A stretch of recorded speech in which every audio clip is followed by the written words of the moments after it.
Good morning, students. Hello, students.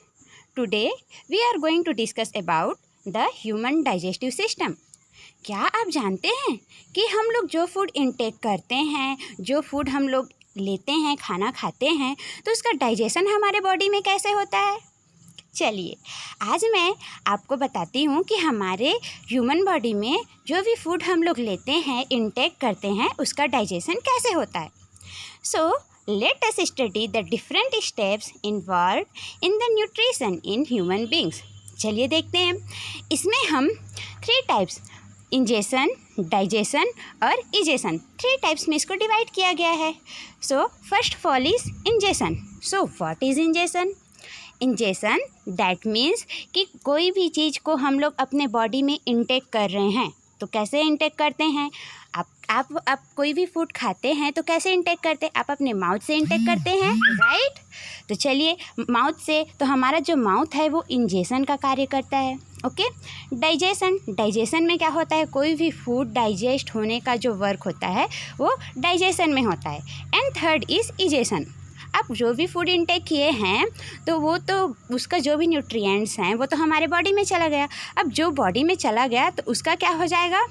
फिर वो जो वेस्ट प्रोडक्ट है उसको बाहर थ्रू आउट करने के लिए जो वर्क करता है उसे हम लोग इजेशन बोलते हैं. So let's start. देखते हैं कि इसमें कौन कौन से ऑर्गन्स आते हैं. So first of all we study the diagram, that is mouth. So कोई भी फूड हम लोग इंटेक करते हैं that is called ingestion, right? तो हम लोग माउथ से कोई भी फूड इंटेक करते हैं, ओके. और माउथ में क्या क्या होते हैं? That's teeth. और क्या होता है? हम लोग का जो सलाइवा रहता है, टंग रहता है, ये सभी चीज़ें हमारे माउथ में प्रेजेंट रहते हैं. तो माउथ में जब हम लोग फूड को इंटेक करते हैं तो क्या होता है? जितने भी फूड पार्टिकल्स होते हैं उसको स्मॉल पार्टिकल्स में डिवाइड किया जाता है. किसके थ्रू? यहाँ पे दिया गया है टीथ. टीथ के थ्रू क्या किया जाता है? जितने भी फूड पार्टिकल्स रहते हैं उसको स्मॉल अमाउंट में, स्मॉल पार्टिकल्स में उसको क्या किया जाता है? डिवाइड किया जाता है. जैसे ही उसको डिवाइड किया जाता है तो हमारा जो टंग है उसको क्या करने का काम करता है? मिलाने का काम करता है. और हमारे माउथ से ही एक सलाइवा निकलता है, एक सलाइवरी ग्लैंड रहता है जहाँ से सलाइवा निकलता है. हमारे माउथ में 3 सलाइवरी ग्लैंड रहते हैं, ओके. वहाँ से सलाइवा निकलता है जो क्या वर्क करता है? जो भी भोजन हम इंटेक करते हैं, जो भी फूड हम इंटेक करते हैं उस फूड को क्या करने का काम करता है? आपस में मिलाने का काम करता है और उसमें एक डाइजेशन के लिए उसके आगे प्रोसेस में लाने का वर्क करता है, राइट? तो दैट इज़ कॉल्ड इजेशन. तो चलिए आगे देखते हैं हम लोग डाइजेशन क्या होता है. तो डाइजेशन कहाँ कहाँ होता है? तो अभी हम लोगों ने जाना माउथ में जैसे ही हम लोग फूड इंटेक करते हैं तो माउथ से जो भी फूड रहता है वो चला जाता है हमारे माउथ से. कहाँ जाता है? इसोफेगस में. कहाँ जाता है? इसोफेगस में.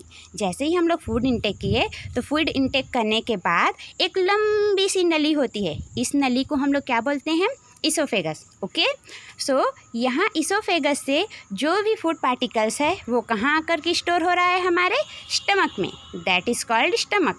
बच्चे लोग बोलते हैं मम्मी पेट दर्द कर रहा है. क्या होता है? जब खाना अच्छे से पचा नहीं रहा तो जो भी फूड इंटेक किए रहते हैं तो हमारे स्टमक का जो भी डाइजेस्टिव जूस रहता है वो सही टाइम से, सही ढंग से वो रिलीज़ नहीं कर पाता, जिसके कारण से हमारे में स्टमक पेन होता है, जिसे बच्चे पेट दर्द कर रहा है बोलते हैं, राइट?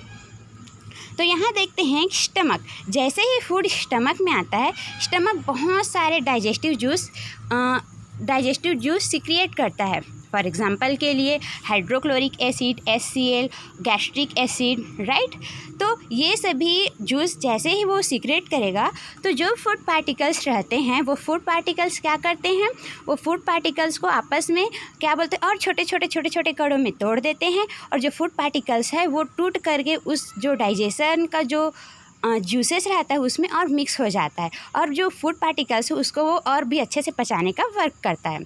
यहाँ से जैसे स्टमक से जैसे ही आगे बढ़ता है तो यहाँ पर पाया जाता है एक पैनक्रियास, राइट? पैनक्रियास से पैनक्रियाटिक जूस रिलीज़ किया जाता है. वो पैनक्रियाटिक जूस क्या करता है? हमारे जो भी फूड पार्टिकल्स रहता है उसको और भी डाइजेशन करने का वर्क करता है. इसके बाद जैसे इधर जाएंगे तो लीवर के पास यहाँ पास पाया जाता है एक बाइल डक्ट. क्या पाया जाता है? Bile duct, right. ये बाइल डक्ट भी डाइजेशन में अच्छा हेल्प करता है। इसके बाद जो भी फूड पार्टिकल्स है वो स्टमक से होते हुए हमारे कहाँ जाता है? Small intestine. ये कौन सा इंटेस्टाइन है? Small intestine.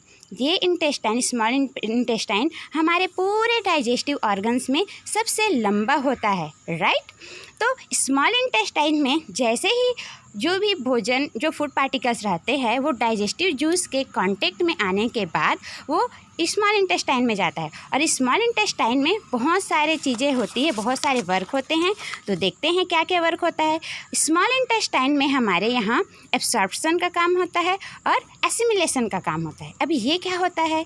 तो जो भी फूड हम इंटेक किए रहते हैं उसमें बहुत सारे न्यूट्रिएंट्स रहते हैं। फॉर एग्जांपल बच्चों को बोला जाता है कि बेटा अच्छे से फूड खाओ, ये यानी कि जितने भी जंक फूड है वो नहीं खाना चाहिए। क्यों नहीं खाना चाहिए? क्योंकि जंक फूड में कोई भी न्यूट्रिएंट्स नहीं मिलता। हमें ऐसे फूड इंटेक करना चाहिए जिससे न्यूट्रिएंट्स रहता है।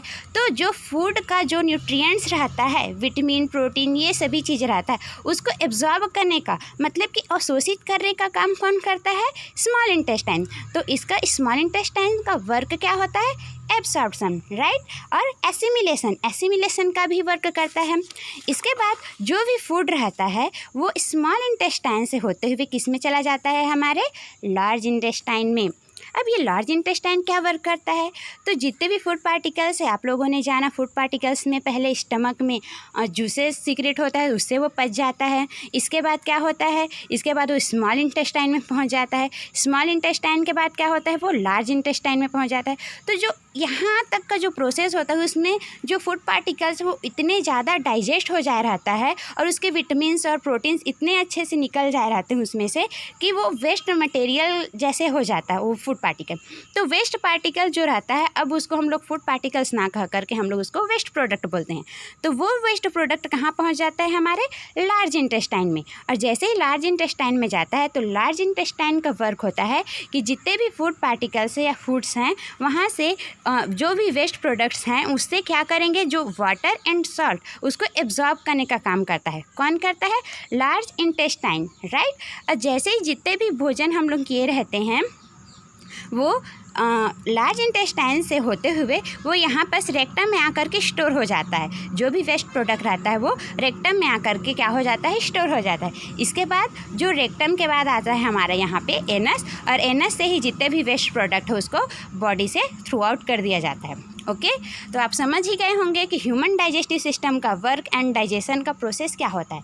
चलिए एक बार फिर से देख लेते हैं। सबसे फर्स्ट क्या करते हैं? हम माउथ से कोई भी फूड इंटेक करते हैं तो हमारे यहाँ पे टीथ क्या करता है? उसे स्मॉल पार्टिकल्स में डिवाइड करता है।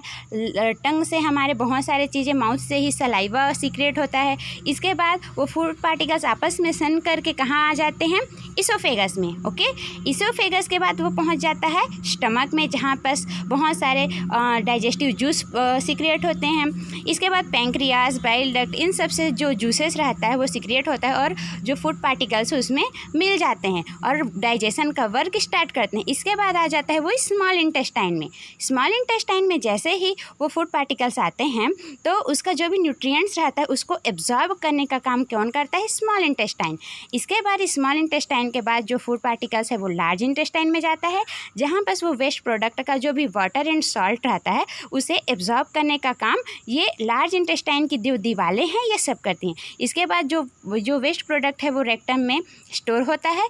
इसके बाद उसे एनस के थ्रू आउट कर दिया जाता है। सो स्टूडेंट्स, आप लोगों ने आज जान लिया ह्यूमन डाइजेस्टिव सिस्टम के बारे में। तो नेक्स्ट क्लास में हम लोग कोई और अच्छा सा सिस्टम देखेंगे। सो तब तक के लिए keep study and keep smile. Thank you.